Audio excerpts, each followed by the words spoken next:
12টা 12 আমরা চেষ্টা করছি 12:30টার মধ্যে মূল যে গীতা পাঠ সেই অনুষ্ঠানটি শুরু করা।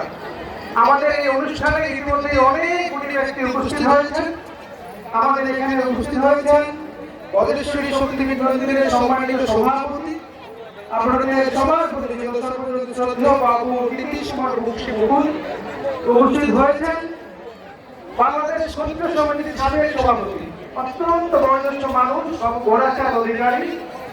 তিনি আমাদের অনুষ্ঠানের জন্য বিভিন্ন জায়গায় চাঁদা কালেকশন পর্যন্ত করেছেন। এই বয়সে 82 বছর বয়সে আরেকজন উপস্থিত আছেন বাংলাদেশ সৈন্য সমিতির সেন্ট্রাল কমিটির ভাইস প্রেসিডেন্ট নির্মল চন্দ্র বর্মন। শ্রদ্ধাভাজন কাকুও কিন্তু সময় দিয়েছেন আমাদের এই অনুষ্ঠানের জন্য। এখানে উপস্থিত হয়েছেন বাংলাদেশ সৈন্য সমিতি কেন্দ্রীয় কমিটির সম্মানিত সভাপতি অ্যাডভোকেট ধীরেন্দ্রনাথ রায়। উপস্থিত হয়েছেন সৈন্য সমিতির আরো কেন্দ্রীয় নেতৃবৃন্দ।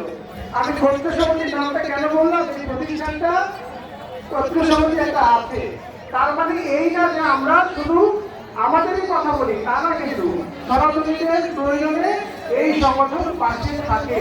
এটা অনেক বড় ইতিহাস আছে, সেটা অন্য সময় কথা হবে। এখানে আরো উপস্থিত আছেন 9 নং দেবীদের সম্মানিত চেয়ারম্যান বাবু পরেশচন্দ্র রায়।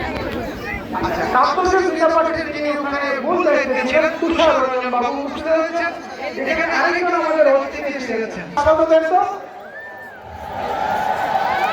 আমাদের এখানে উপস্থিত হয়েছেন আমাদের দেবীগঞ্জ থানার সুযোগ্য অফিসার ইনচার্জ জনাব সোহেল রানা। একটু খালি বলি, আমি 5 মিনিটের কথা বলেছি, ওগুলি বেশি হলে ক্ষমা করবেন। এই অনুষ্ঠানটা বাস্তবায়নের পিছনে কিন্তু বেশ শ্রম গেছে, অনেক মানুষের অবদান আছে, অনেক মানুষের।